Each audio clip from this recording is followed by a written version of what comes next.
Dear students, आप लोग का आपकी अपनी क्लास में स्वागत है। लास्ट क्लास में आपने जो पढ़ा था electric field due to uniformly charge ring. देखिए, यहाँ पे आपको एक रिंग दिख रहा होगा।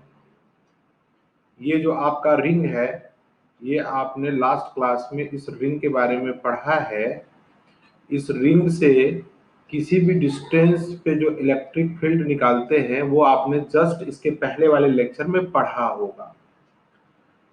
नहीं पढ़ा है कोई बात नहीं, अब पढ़ लीजिएगा। लेकिन एक बात ध्यान रखने की है कि चार्ज रिंग की वजह से जो इलेक्ट्रिक फील्ड का एक्सप्रेशन आया था, आपको याद होगा, वो हमें इस केस में डायरेक्ट यूज करना है बेटा जी। तो आपको कुछ फॉर्मूले याद भी रखने पड़ेंगे, जैसे था d q x upon x square plus y square whole का पावर 3/2। ये एक्सप्रेशन आप याद रखें तो बेटर है। ये D Q is your charge. तो किसी भी रिंग पे यदि चार्ज है, कुछ भी जो भी चार्ज है, उसकी वजह से उसके एक्सिस पे इलेक्ट्रिक फील्ड कितना होगा, वो एक अलग केस है। Now this is a different type of case. ठीक है, कॉम्पिटिशन्स के लिए भी काफी इंपॉर्टेंट है। तो ये लेक्चर में बहुत ज्यादा आपको समझने को बहुत चीजें मिलेंगी। पेशेंस रखिए, आराम से एक एक स्टेप करके समझते चलिए। Electric field due to a uniformly charge disc. Now ये सरफेस की बात कर रहा है, इस पूरे डिस्क पे सरफेस भरा पड़ा हुआ है। तो यहाँ पे हम एलिमेंट्री पार्टिकल नहीं ले सकते, कोई लाइन नहीं ले सकते, क्योंकि सरफेस है। तो सरफेस है यानी हमें सिग्मा कंसीडर करना पड़ेगा। जैसा मैंने लास्ट क्लास में बताया था, सरफेस चार्ज डेंसिटी, सो Q अपॉन एरिया। ओके, सो Q अपॉन, इस केस में हम पाई आर स्क्वायर लेंगे यदि आर ये डिस्क का रेडियस है तो। What is here r? Disc, radius of disc लिख देता हूं, radius of disc equals to r. So disc तो कांस्टेंट है, तो ये कैपिटल आर हमेशा इस केस में कांस्टेंट रहेगा, ये ध्यान रखना। अच्छा, अब इसको हम कैसे सॉल्व करेंगे वो आपको बता देते हैं, है ना। काफी इंटरेस्टिंग भी है। देखो, उसको कैलकुलस लगाना पड़ेगा।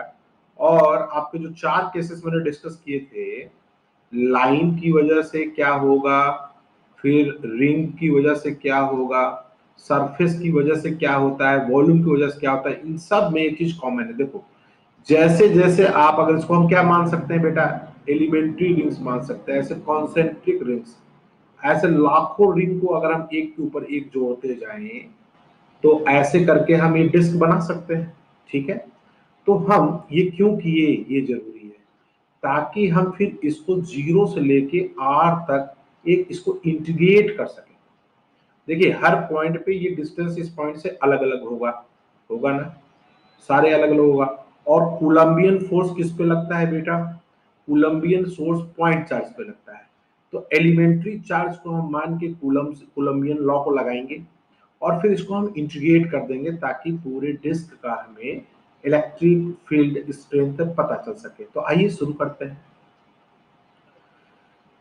यहाँ पर जो आपने एक एलिमेंट्री रिंग माना है, उस पे हम डीक्यू, यहाँ सबसे पहले मैंने क्या बताया था, 3 स्टेप। मैं फिर से बता रहा हूँ, 3 स्टेप क्या था, हमें जनरल पता है। देखो, पहले इस पेज पे मैं डिस्कशन करूंगा, अगले पेज पे डायरेक्ट इसका मैं डेरिवेशन करूंगा, वो भी 2 तरीके से ना, वेरियस मेथड। आपको जो मेथड अच्छा लगता है आप उस मेथड से इसको कर सकते हैं। Okay, so now first step क्या था, इलेक्ट्रिक फील्ड का आपका एक्सप्रेशन क्या, सिंपल आप जानते हैं कि Q बाई आर स्क्वायर होता है। ये तो हमें याद है अच्छे से भाई, है ना, समझा भी हुआ है। चार्ज पे इंपॉर्टेंट है और आर पे इंपॉर्टेंट है। तो एलिमेंट्री पार्टिकल ले रहे हो तो पहला स्टेप क्या था, डी क्यू क्या होगा वो निकालना है। तो डी क्यू कैसे निकाल, क्योंकि डी क्यू निकल जाएगा तो क्यू की जगह पे हम क्या करेंगे, इस डी क्यू को पुट कर देंगे।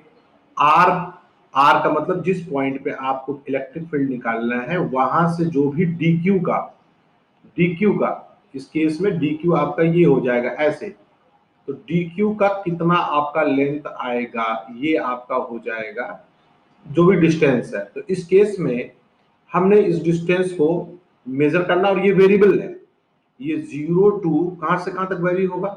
आप देखिए एलिमेंट्री रिंग्स कहां से कहां तक वैरी होगा, when r capital r equal to 0 to capital r equal to r, ये इंटीग्रेशन में काम आएगा। ठीक है बच्चों, it is very simple if you understand step by step. तो आप बीच बीच में वीडियो को रोक कर कॉपी में ड्राइंग करते चलें और बात को समझते चलें। Okay, so now what we have to do here, then consider first step, consider an elementary rings, elementary ring, and then integrate to get your required electric field strength. So first step we have to find out the charge on considered electric field, right? Considered element, whatever you have chosen the elemental ring। Hindi medium वाले बच्चे समझ रहे होंगे मेरी बात। ये नीले colour से जो आप देख रहे हैं ये एक एलिमेंट्री रिंग हमने कंसीडर कर लिया है जनरल, और इसी को फिर हम इंटीग्रेट कर देंगे 0 से r तक के लिए। तो सबसे बड़ा कठिन वह काम था क्या, इसका dq को निकालना। इस dq को हम कैसे निकालेंगे, तो आइए हम उसको देखते हैं dq को कैसे निकाला जाए भाई। तो इसको चलो हम थोड़ा सा कलर ले लेते हैं ताकि आपको समझ में आए कि हमें यहाँ dq निकालना है। तो सबसे पहले तो चार्ज डेंसिटी मान लीजिए इसका सिग्मा से मल्टीप्लाई करेंगे। अब इस dq के लिए जो एरिया आएगा एलिमेंट्री रिंग का, ये देखो अगर इस एलिमेंट्री रिंग को हम समझने की कोशिश करें तो इसको आप यहाँ से काट के निकाल दें, और इसको आप जब देखेंगे तो ये इस टाइप से दिखेगा, एलिमेंट्री रिंग की बात कर रहा हूँ। और अगर इसका रेडियस आप y मानते हो, है ना, ये चीज छोटा वाला ये, इसको यदि आप ये वाले को आप y मानते हो, सपोज y, तो ये जो छोटा सा इसका विड्थ है ये हो गया आपका dy। तो y और ये वाला मान लो हो गया dy एलिमेंट्री। ठीक है बेटा, बस आपको ध्यान से हर कंडीशन में हर केस में आपको ये देखना है कि हम dq कैसे निकालेंगे। तो 2 पाई वाई इसका सरकमफेरेंस हो गया। देखिए अगर इसको काट के हम यू कर देते हैं तो एक रेक्टेंगल टाइप का बन जाता है। ये 2 पाई वाई इसका लेंथ हो गया जो सरकमफेरेंस है, और इसका ये विड्थ हो गया डी वाई। तो इसका एरिया क्या हो जाएगा बेटा, लेंथ इनटू ब्रेथ। जनरल भाषा में मैं बता रहा हूं ताकि आपको इसको कठिन ना लगे, आपको याद हो जाए।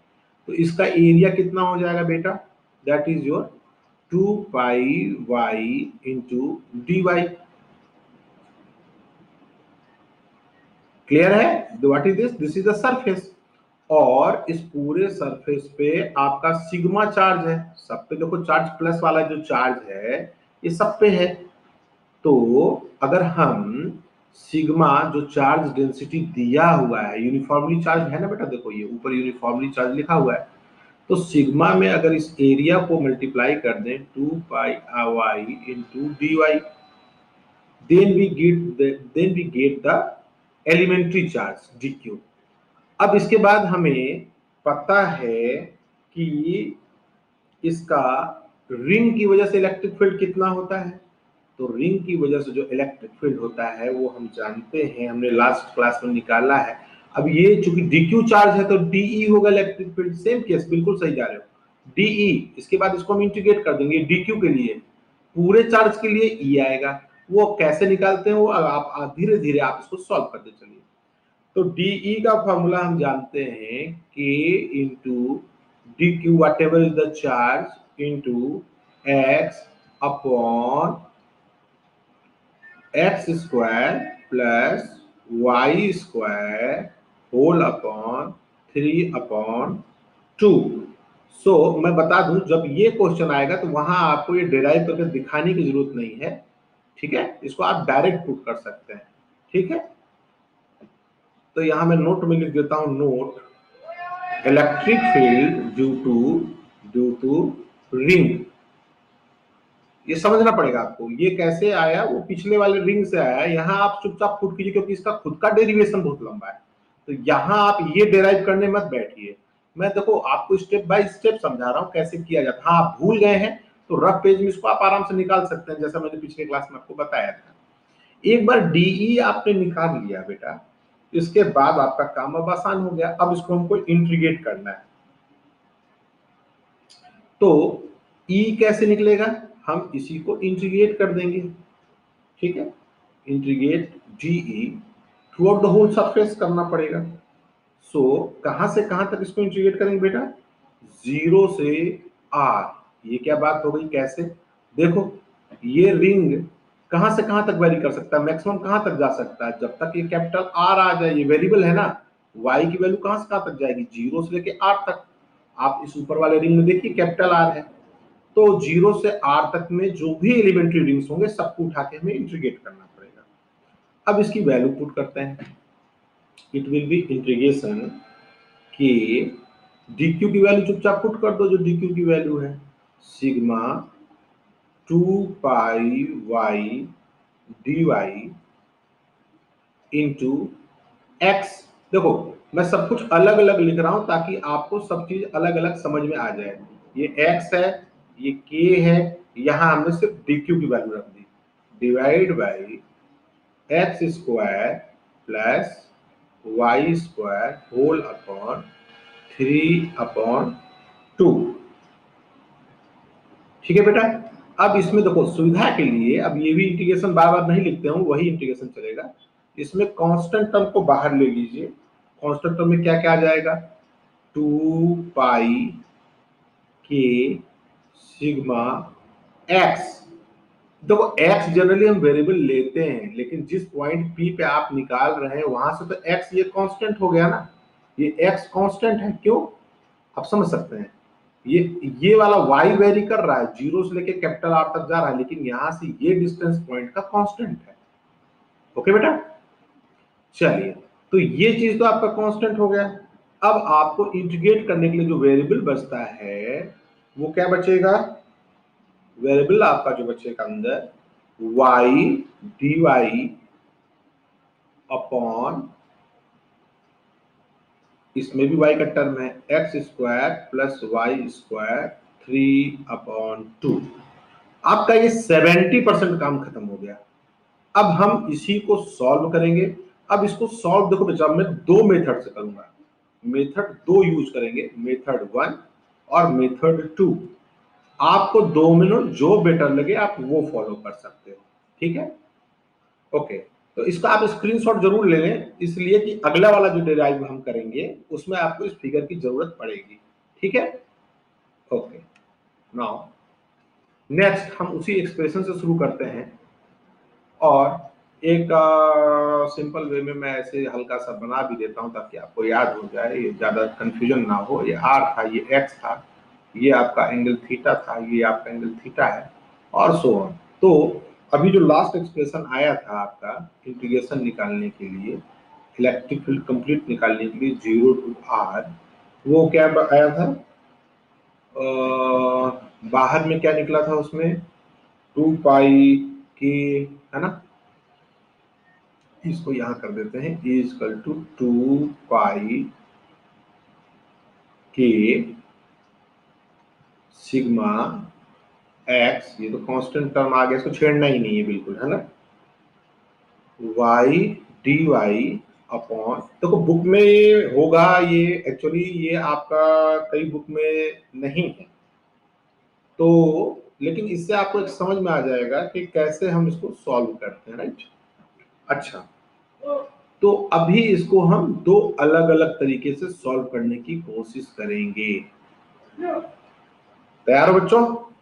अब आपका देखो, जिसको इंटीग्रेशन अच्छे से आता है वो इंटीग्रेशन के थ्रू कर सकता है, जिसको डिफरेंशिएशन आता है वो डिफरेंशिएशन के थ्रू भी कर सकता है।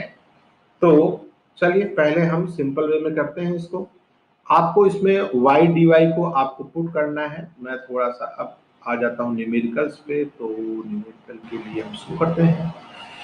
Put here, put t square, है ना, put t square equal to y square plus x square.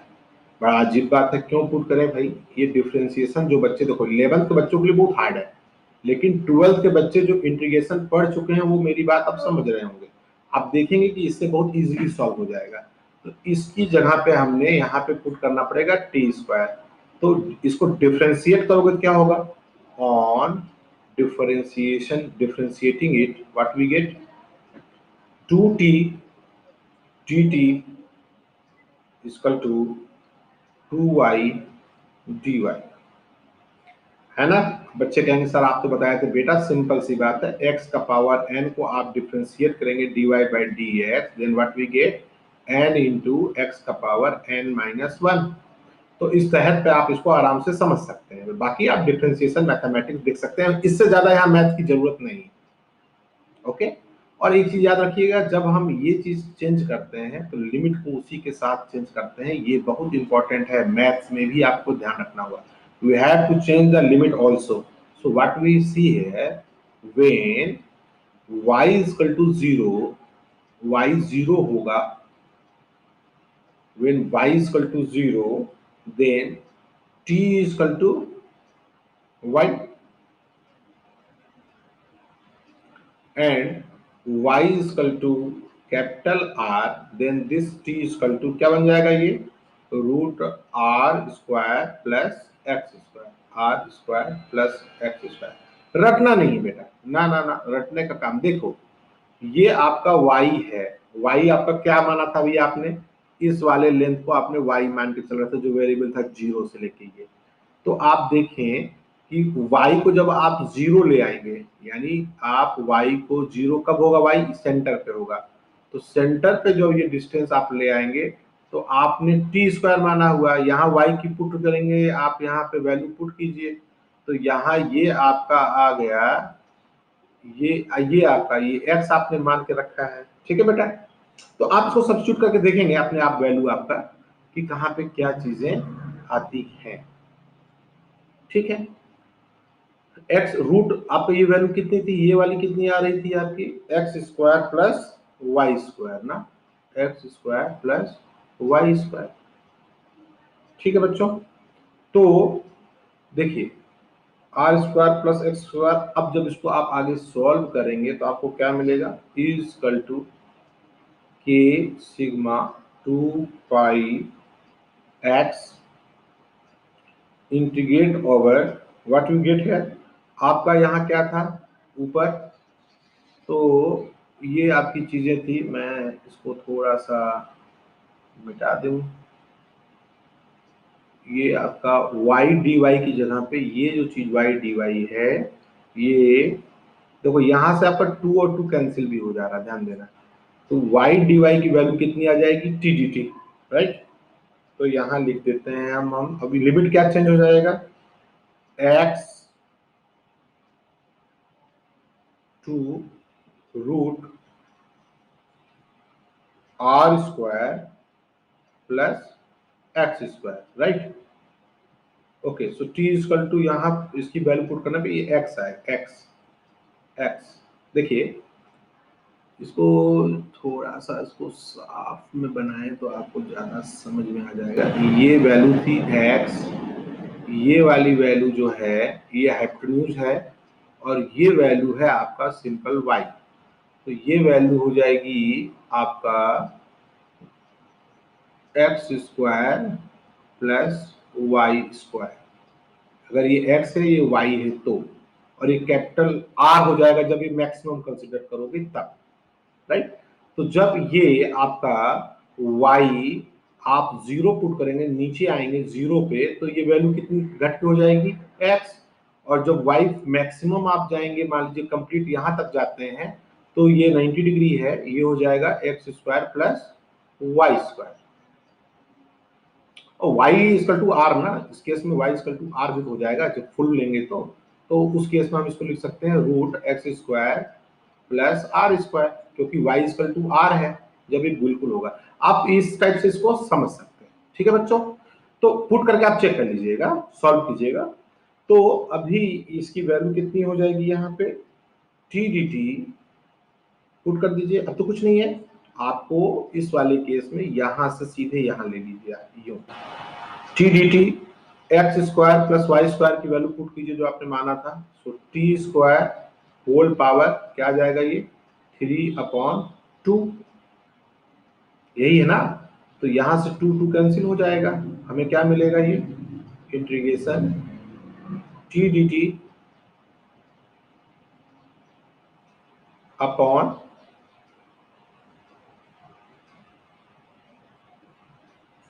T cube. T cube में ये टी कट जाएगा, ये हो जाएगा स्क्वायर, अब छोटा टर्म आ गया है ना। ये आपका वही चलेगा x2 जो भी था, ये बार बार चेंज नहीं करते, r plus x square that is y square plus x square. यहाँ y की वैल्यू अपर लिमिट में r हो जाएगी। ओके ओके वेरी गुड, सही चल रहे हो बेटा। अब हम इसको देखो, मैं आपके लिए खुद इसको कर रहा हूं, इसमें कोई भी होगा, अभी दूसरे मेथड से भी हम इसको करेंगे, आपको जो बेटर लगे आप उस मेथड से इसको कर सकते हैं। 2-3 बार इसको डिराइव करना, तो इससे बाकी चीजें भी आपकी आसान हो जाएगी। यहाँ पे जो कांस्टेंट टर्म आपने था ये k सिग्मा 2 पाई x, अब आप इसको इंटीग्रेट करेंगे तो क्या आएगा ये dt अपॉन टी स्क्वायर। अब इसका इंटीग्रेशन तो आपको बच्चों पता ही होगा कितना होता है, क्या होगा सोचो, खुद बनाओ। So this is your r square plus x square. Okay, very good. Now integration 1 upon क्या होता है इंटीग्रेशन x का पावर n, तो यही हो जाएगा -2 मान लो है ना, minus what ever is, so -2 t का पावर -2, तो इसका इंटीग्रेट करोगे तो क्या हो जाएगा ये this is equal to k sigma 2 pi x into -1/t। ठीक है बच्चों, अब इसमें आप इंटीग्रेशन में अपर लिमिट लोअर लिमिट लिख दो, x root over r square plus x square. ध्यान रखना अपर लिमिट में y इक्वल टू r होगा, maximum y equal to r, उस केस में जो r होगा डिस्टेंस वो आ जाएगा x square plus r square that is y square. ठीक है, ये वैल्यू चेंज हो रही ना, आपका एलिमेंट्री रिंग्स चेंज हो रहा है ना, तो कंटिन्यूअसली ये वैल्यू बदलती जाएगी, तो आप परेशान ना हो, ये वैल्यू जीरो से maximum root r square plus x square तक ही होगी। This is the beauty of calculus. Okay, अगर यहाँ कोई ब्रेक होगा, कोई प्रॉब्लम आएगी, तो आप यहाँ कैलकुलस फिर नहीं लगा सकते। अच्छा, चलिए इसको अगले पेज में करेंगे दूसरा मेथड को, फिलहाल इसको आगे कंटिन्यू करते हैं कि सिग्मा 2 पाई एक्स, अब अपर लिमिट रखिए, आप क्या आएगा, थोड़ा मैं फास्ट करता हूँ, 1/रूट अपर लिमिट रखिए r square plus x square minus 1/एक्स। लोअर लिमिट आप एक जगह एक बार ये पुट करेंगे, यही होता है ना। देखो कुछ बच्चों का मैथ बहुत वीक है, मुझे पता है, तो आपको एक बार ऊपर रखना होता है, एक बार नीचे रखना होता है। ठीक है बच्चों, upper limit minus lower limit, अब इसको आप सॉल्व कर दें एंड गेट द रिजल्ट, बस एक स्टेप में आपका आंसर ही आने वाला है। 2 पाई एक्स को आप इसको आप सिंप्लीफाई कीजिए, क्या आ जाएगा ये -1/x इधर आ गया, माइनस इसको इजी वे में ले लेते हैं root r square plus x square. Okay good, अब जो ये एक्स है इसको अंदर ले जाओ, अंदर, तो क्या हो जाएगा ये के sigma 2 pi x divide by x हो गया 1, माइनस कैसे हुआ एक्स बाई एक्स कट के हो गया 1, minus x upon root r square plus x square. So what we get here that is equal to 1/, K की वैल्यू कितनी आ जाएगी 4 pi epsilon naught into sigma into 2 pi, ठीक है बच्चों, into 1 minus x upon root r square plus x square. देखो मैं एक एक आप ही की तरह कर रहा हूं ताकि आपको इजी फील हो। 2 कट गया, ये क्या आ जाएगा आपका sigma upon, competition IT JEE NEET में पक्का यहां से क्वेश्चन घुमा के पूछेगा, जरूर ध्यान रखना, तो इसकी अंडरस्टैंडिंग बहुत जरूरी है। इसलिए मैं आपको इतना इसको बेसिक लेकर समझा रहा हूं। R square plus x square, ये हो गया आपका फाइनल एक्सप्रेशन इलेक्ट्रिक फील्ड का। अब आपको ऑब्जेक्टिव क्वेश्चन यहां से क्या बनेगा कि इसके सेंटर पे क्या होगा, तो एट सेंटर क्या होगा बताओ, सोचो। सेंटर के लिए क्या होगा, सेंटर का मतलब एट, यहां पे जब आप आओगे वाई, ये नीचे यहां आ गया, यहां आ गया तो ये इस पॉइंट की बात कर रहा है। तो एट सेंटर आपका जब सेंटर पे आएंगे तो इसकी वैल्यू कितनी हो जाएगी, E equal to, yes, x upon sigma upon 2 epsilon naught. Okay, 1 minus 0, 1 minus 0। So this is, अगर हम दूसरी केस की बात करें, अगर हम दूसरे केस की बात करें, यहीं पे बता देता हूं मैं। केस 2, केस 2 क्या है बेटा, एट इंफिनिटी, देखो एट सेंटर पे एक्स की वैल्यू कितनी आएगी, 0। कैसे बता रहा हूं मैं, समझो, इसको विजुअलाइज करो बेटा। ये आपका डिस्क था, अगर आप इस पी पॉइंट को आगे खिसकाते खिसकाते खिसकाते खिसकाते बिल्कुल सेंटर पे ले आए, तो ये एक्स भी तो छोटा होता गया, छोटा होता गया। जो एक्स आपने माना था इसकी वैल्यू भी डिक्रीज करती जाएगी, यहाँ होगी, यहाँ होगी, यहाँ सेंटर पे एक्स की वैल्यू कितनी हो जाएगी, 0। पी पॉइंट यहाँ आ गया ना बिल्कुल सेंटर पे, तो एक्स क्या था, पी का डिस्टेंस इस डिस्क से था, तो सेंटर पे आ गए तो एक्स 0 हो गया, एक्स 0 हो गया तो ये अपने आप पॉइंट खत्म हो गया। तो यहाँ पे ई इक्वल टू आ गया सिग्मा अपॉन 2 एप्सिलॉन नॉट। अब ऑब्जेक्टिव क्वेश्चंस में ऐसे आ सकता है कि कोई भी डिस्क है, इसके सेंटर पे बताइए कि क्या होगी इलेक्ट्रिक फील्ड, 0 होगी, सिग्मा अपॉन 2 एप्सिलॉन नॉट होगी, सिग्मा अपॉन एप्सिलॉन नॉट होगी, या कुछ भी इस टाइप से। तो जब आप विजुअलाइज करके समझे रहेंगे तो आपको ऑब्जेक्टिव क्वेश्चन बनाने में दिक्कत नहीं होगी। दूसरा आपके एट इंफिनिटी, मतलब ये आपका डिस्क है, ये एक्स इंफिनिटी तक चला गया, तो इंफिनिटी तक जब एक्स चला जाएगा तो उस केस में क्या हो जाएगा, when x tends to infinity, x tends to infinity, point बिल्कुल इंफिनिटी पे है, इसका मतलब पी पॉइंट पहुंच गया इंफिनिटी पे, तो आपका इलेक्ट्रिक फील्ड जो आ जाएगा इस केस में क्या आ जाएगा, नियर अबाउट 0 आ जाएगा एट इंफिनिटी। चलिए, ये तो हो गया प्रूफ, ये हो गया सब कुछ, सेंटर पे क्या होगा, इनफिनिट पे क्या होगा। अब सवाल उठता है क्या इसका कोई और भी मेथड है, तो आइए दूसरे मेथड से करते हैं। ठीक है बच्चों, हम डायरेक्ट वहीं से स्टार्ट करते हैं। जैसे E इक्वल टू आपका क्या आया था, E इक्वल टू 2 पाई के सिग्मा एक्स। आपका बहुत सारे फंडे यहां से क्लियर हो रहे हैं, इसीलिए इसको आप धैर्य बनाते हुए इसको आप देखें समझें, और इसको 2-3 बार आप रफ पेज में करें। अब यहां हम डिफरेंशिएशन नहीं यूज करेंगे, हम इसको और किसी मेथड से बनाएंगे, शायद वो आपको और अच्छा लग जाए। Now how to integrate this, how can we integrate this, so put कीजिए यहाँ पे, अब हम दूसरे तरीके से करेंगे। Put y equal to x tan theta, y equal to x tan theta. Last class में भी मैंने ऐसे ही किया था, इसीलिए आप शायद इसी को ज्यादा बेहतर समझो।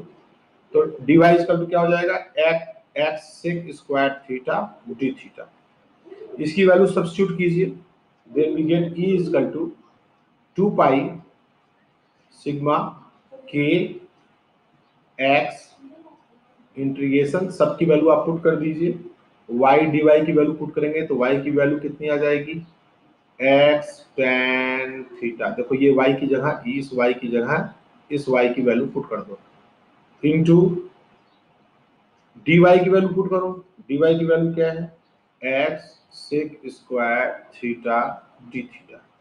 ब्रैकेट में ले रहा हूं ताकि आपको पता चले कि कौन सी चीज क्या है ना। कुछ बच्चे कहेंगे अरे सर इसका क्यों करते हो बेटा, इसलिए करते हैं कि मेरे पास फोन पे कम आते हैं बच्चों को। ओके, ये सेक सेक क्यूब थीटा हो जाएगा। अब सेक स्क्वायर थीटा से देखो ये चीज गया, ये क्यूब को काट दिया, अब x से ये कटेगा तो आपका ये x और x है, तो x और x जाएगा तो ये x बचेगा। ठीक है, एक दो और ये आगे एक तीन, ये भी है, एक दो तीन, एक दो तीन, ये गया। देखो कितना सिंपल वे में आ गया है ना, easy method. So E equal to sigma, इस पूरे को लिखिएगा 2 पाई सिग्मा, के की वैल्यू कर दो 1/4 पाई एप्सिलॉन नॉट, और इंटीग्रेशन के अंदर अब छोटी सी चीज बच गई। देखो ये है इसका पुट करने का फायदा, tan theta sec theta d theta, गया ना छोटा सा चीज। अब 2 पाई से 4 पाई कट गया, तो फिर तो वही चीज दिख रहा है ना आता हुआ, सिग्मा अपॉन आ गया ना 2 एप्सिलॉन नॉट। अब इसको आप इंटीग्रेट करेंगे, टेन थीटा क्या होता है, टेन थीटा, इसको चलो यहाँ अलग से कर लेते हैं, साइन बाई कॉस, और सेक थीटा 1/cos। करने की जरूरत नहीं, इतना आपको पता हो। तो ये हो जाएगा साइन थीटा डी थीटा। ये बच्चों sine theta by cos theta upon 1/cos theta into D theta. Cos theta गया, ये चीज आ गई, समझ गए, वाह। अब आगे चल, sigma upon 2 epsilon naught, integrate कीजिएगा साइन थीटा का, वी गेट है minus cos theta. Cos theta आ गया।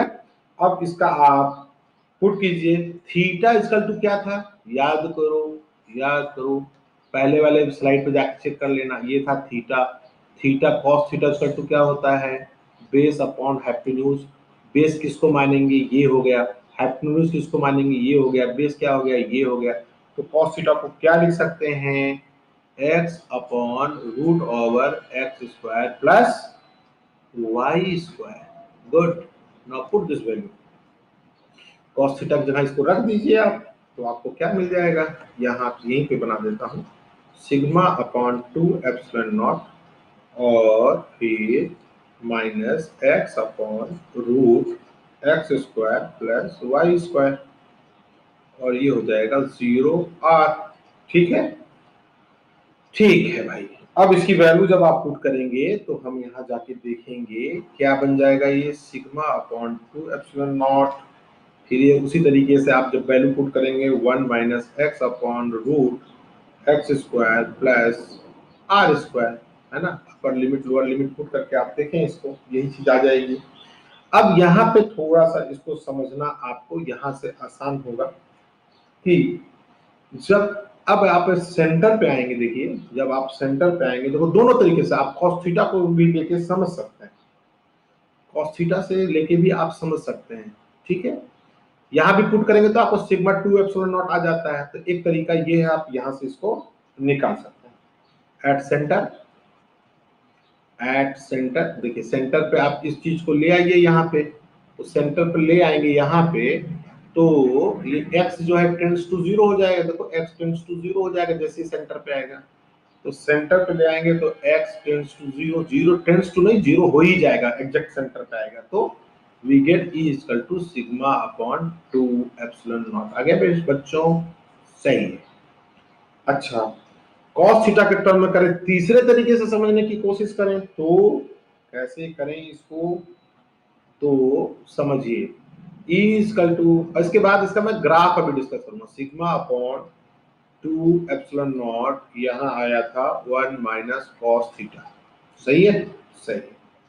अब इसमें आप पुट कीजिए, जब थीटा, थीटा जब लगभग टेंड्स टू 0 हो और थीटा टेंड्स टू 90 डिग्री हो, लगाओ दिमाग अपना बच्चों, कब होगा थीटा 0, पहली बात तो देख लें कि विजुलाइज कर लें कि थीटा है कहाँ पे, तो ये आपका सेंटर था ना, ये P था, ये एंगल थीटा था।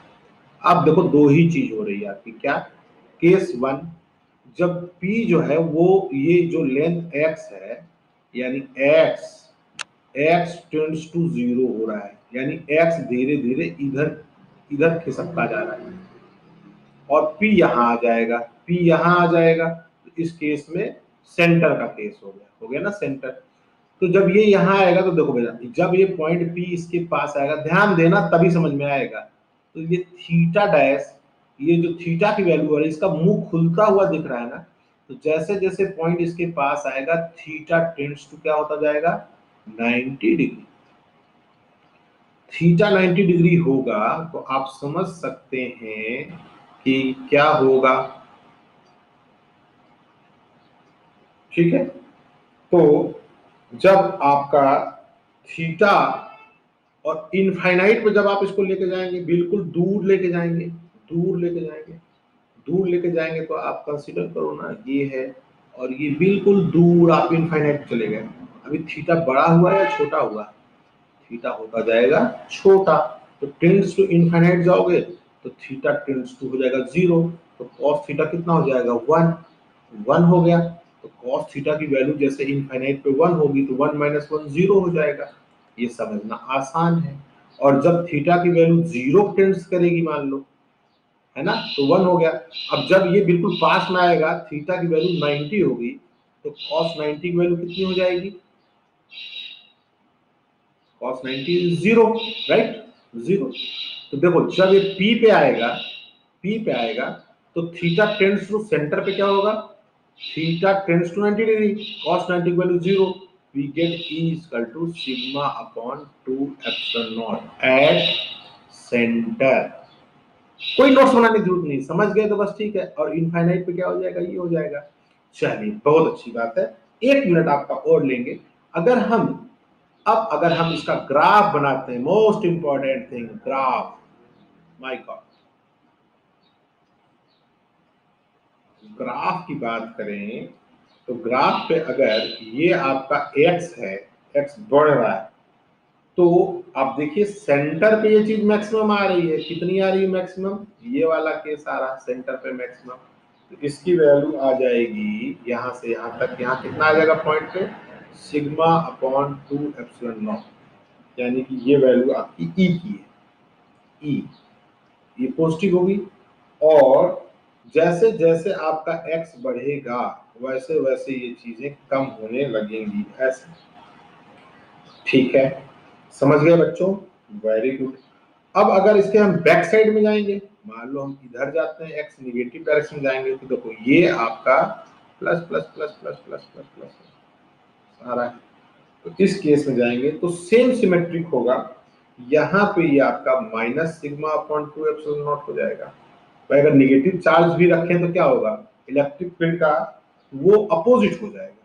फिर सेम ऐसे ऐसे ऐसे ऐसे ग्राफ होगा, माइनस एक्स के डायरेक्शन में ये फिर से घटता हुआ चल जाएगा।